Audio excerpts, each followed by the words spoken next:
오늘은 주와 그리스도의 나라가 되어라는 제목으로 함께 말씀 나누도록 하겠습니다. 지난주부터 우리가 일곱 나팔 재앙을 보고 있죠.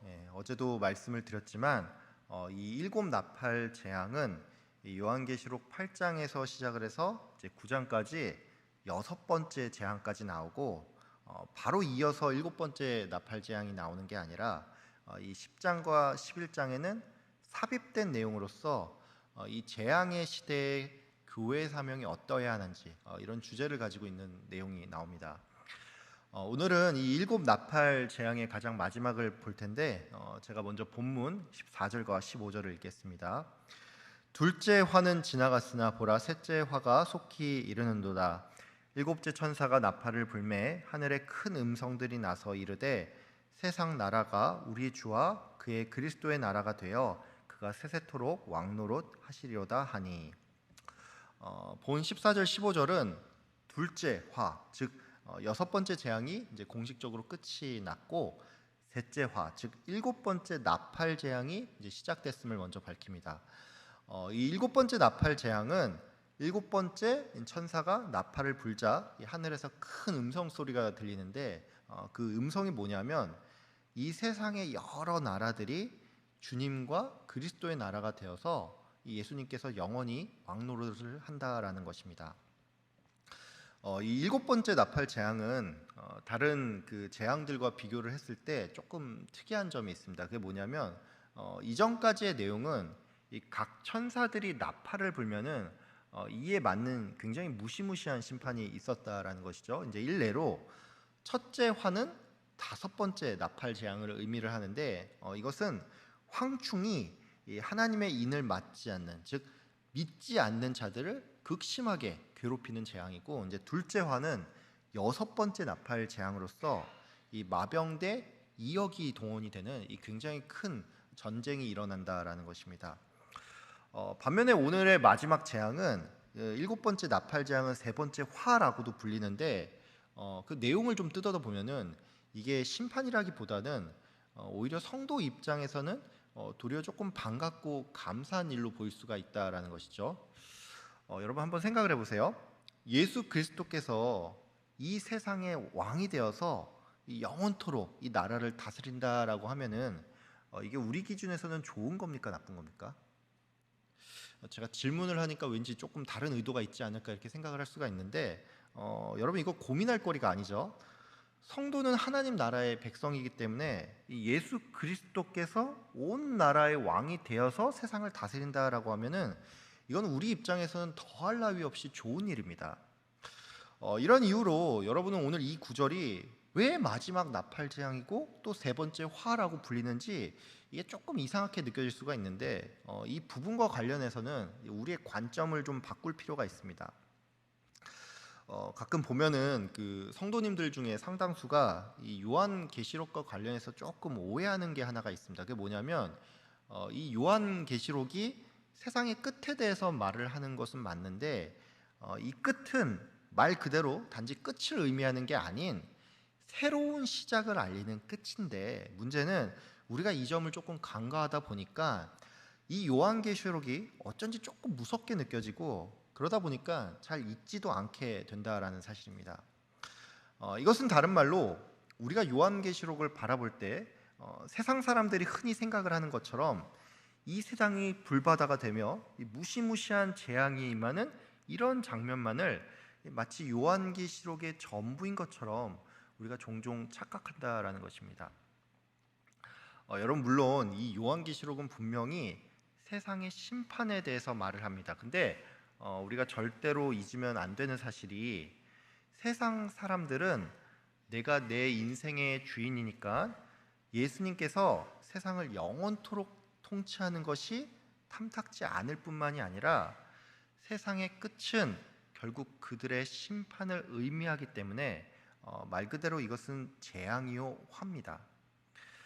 반면에 성도는 예수로 말미암아 심판을 피하고 또 이 마지막 나팔 소리가 하나님 나라의 도래를 알리니 도리어 우리에게는 이것이 희망의 메시지가 될 수 있다라는 것이죠.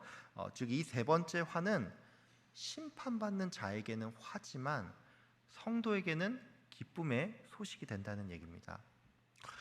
오늘 이 15절은 한 가지 더 눈여겨봐야 할 부분이 있습니다. 그게 뭐냐면 우리는 보통 세상이 그리스도의 소유가 되면서 또 그가 왕으로서 세상을 통치한다라는 이 부분을 보면서 이게 먼 미래의 일로만 생각을 할 수가 있는데, 이 원문을 보면은 이 15절의 전반부, 즉 세상 나라가 우리 주와 그의 그리스도의 나라가 되어라는 이 부분은 과거형으로서 이미 성취가 된 역사라는 사실입니다. 이걸 풀어서 설명하면 이런 겁니다. 세상은 이미 하나님의 소유이기 때문에 우리가 지금 이 세상을 살아가는 것 또한 내가 하나님의 나라와 무관한 다른 세상을 살아가는 것이 아니라, 다른 말로 하면 성도는 이미와 아직 그 사이를 살아가는 존재로서 이 땅에서 살아가는 날도 천국의 날들이며 이 예수님의 재림 때나 또 죽어서 가는 천국만이 이 천국의 전부가 아니라는 것입니다. 여러분, 우리가 종종 그럴 때가 있죠. 이 세상을 보면은 마음이 좀 답답하잖아요. 저는 요즘 이제 뭐 유튜브나 이 인터넷 기사 같은 거를 가급적 잘 안 봅니다. 제가 왜 이거를 잘 안 보냐 하면은 세상 돌아가는 꼴을 좀 보고 있으면 마음이 깝깝해지고 자꾸 좀 화가 치밀어 오르기 때문입니다. 어떤 의미로 저는 뭐 이런 느낌까지 받습니다. 이 세상은 악한 문화와 풍족 가운데서 또 세상의 권력자들에 의해 하나님의 뜻과는 좀 무관하게 돌아가는 것 같고, 이 땅의 정의나 공의는 전혀 실현되지 않는 것 같은 꼭 이런 느낌마저 받는다라는 것이죠. 이런 맥락에서 우리는 그저 내가 이 땅에 몸만 있다 뿐이지, 세상은 원래 악한 것이니까 이 예수님의 재림을 기다리면서 저 천국의 소망을 두면서 살아야 한다, 뭐 이렇게 생각을 할 수가 있는데, 아마 뭐 저 같은 생각을 하는 분들이 조금 많지 않을까, 저는 그렇게 생각을 합니다.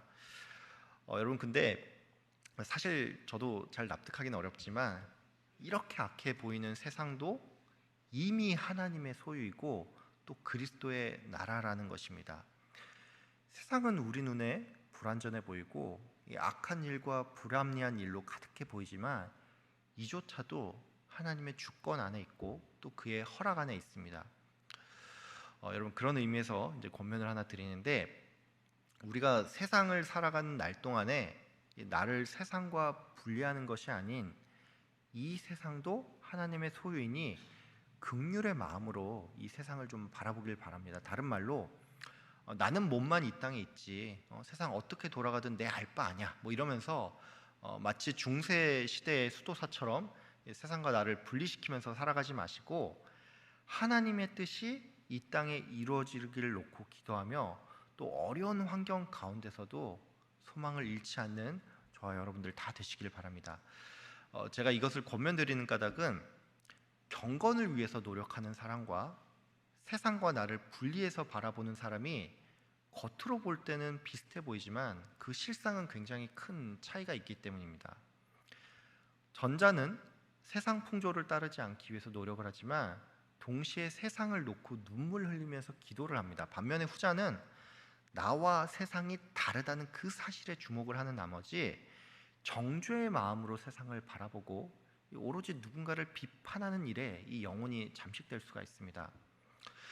성경은 우리에게 너희는 이 세대를 본받지 말고 오직 마음을 새롭게 함으로 변화를 받아 하나님의 선하시고 기뻐하시고 온전한 뜻이 무엇인지 분별하도록 하라라고 명령을 하면서 동시에 즐거워하는 자들과 즐거워하고 우는 자들과 함께 울라라고 이렇게 말했습니다. 예수님께서는 자기를 따르는 무리를 보면서 이들이 목자 없는 양과 같이 느껴져서 이들을 불쌍히 여기셨습니다. 하나님께서는 또한 그 아들을 세상에 보내신 것이 세상을 심판하려 하심이 아니고 그로 말미암아 이 세상이 구원을 받게 하려 하심이다라고 말했는데, 여러분 이 말씀을 꼭 기억을 하면서 이 세상 또한 하나님의 소유이니 긍휼한 마음을 가지고서 나라를 위해 또 이 세상을 위해서 기도하시는 여러분들 다 되시길 바랍니다. 이제 이후의 말씀을 좀 보겠습니다. 하늘에서 음성이 들리자 이 24 장로들은 엎드려서 하나님께 경배를 드리는데 제가 본문 16절부터 18절까지 읽겠습니다. 하나님 앞에서 자기 보좌에 앉아있던 24 장로가 엎드려 얼굴을 땅에 대고 하나님께 경배하여 이르되 감사하옵나니 옛적에도 계셨고 지금도 계신 주 하나님 곧 전능하신 이여 친히 그 큰 권능을 잡으시고 왕노릇 하시도다. 이방들이 분노하며 주의 진노가 내려 죽은 자를 심판하시며 종선지자들과 성도들과 또 작은 다든지 큰 다든지 주의 이름을 경외하는 자들에게 상 주시며 또 땅을 망하게 하는 자들을 멸망시키실 때로소이다 하더라. 24 장로들은 이제 전에도 말씀을 드렸지만 이 구약의 12지파와 이 신약의 12사도를 상징하는 존재로서 이 신구약의 모든 성도를 대표한다라고 그랬죠. 이거는 바꿔 말해서 하나님께서 온 세상을 통치한다는 이 선포의 말씀을 들을 때 성도들은 이에 마땅한 반응으로서 하나님을 경배해야 한다라는 사실입니다.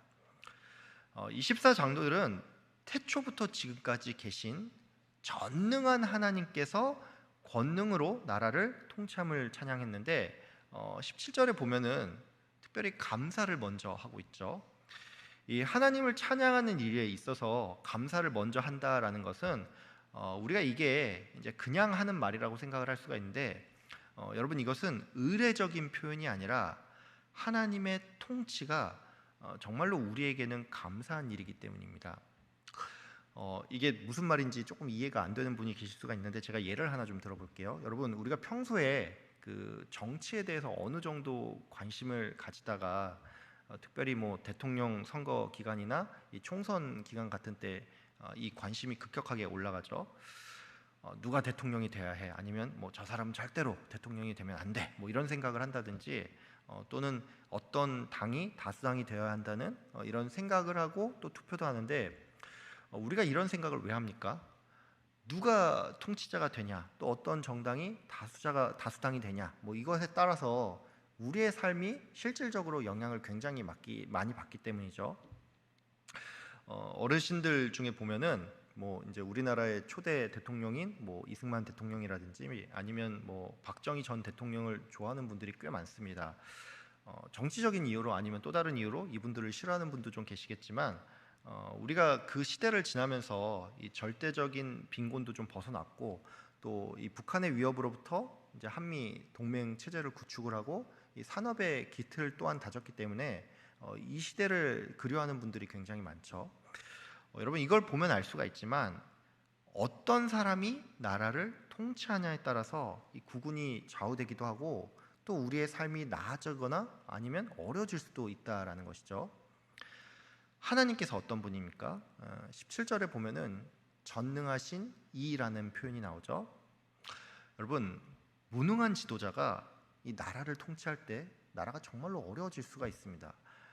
이 무능함이라는 것은 뭐 여러 가지로 설명을 할 수가 있겠지만 이 말 그대로 능력이 부족해서 나라를 어렵게 만들 수도 있지만 어떤 지도자가 일을 추진하는 능력은 있는데 잘못된 이념을 가지고 아집으로 나라를 이끌어 간다면 이것도 일종의 무능력이라고 할 수가 있습니다. 하나님께서 전능한 분이라는 것은 하나님께서 모든 지각에 뛰어난 분으로서 이 세상에 가장 유익하고 완벽한 이 철인 통치를 수행해 나갈 수 있다라는 것을 의미합니다. 그러니까 이게 우리에게 감사의 제목이 된다라는 얘기죠.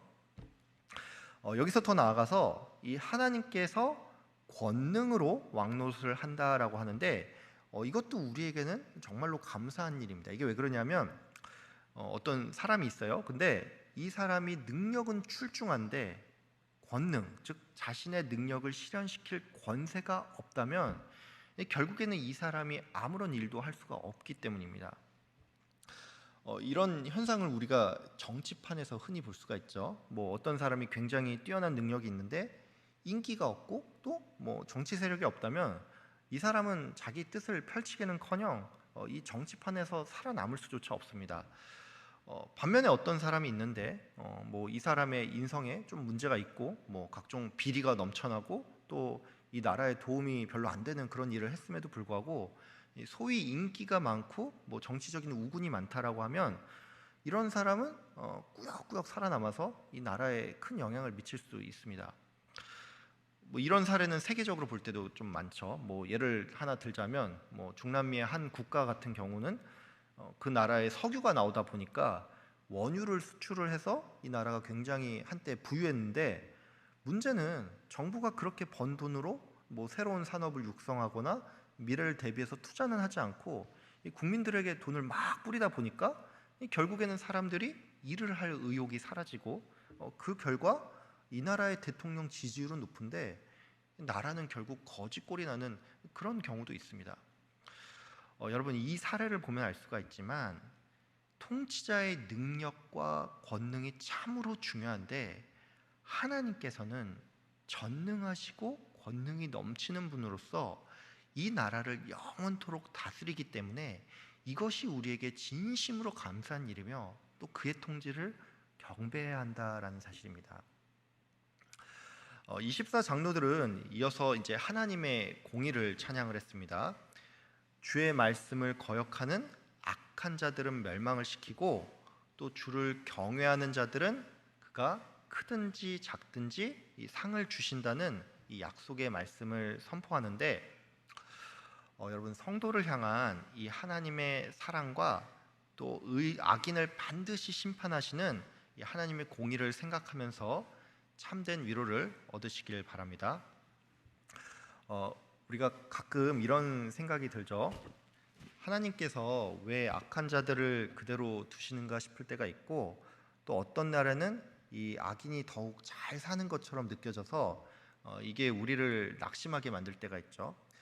여러분, 이것은 성도라면 누구나 느낄 수 있는 감정입니다.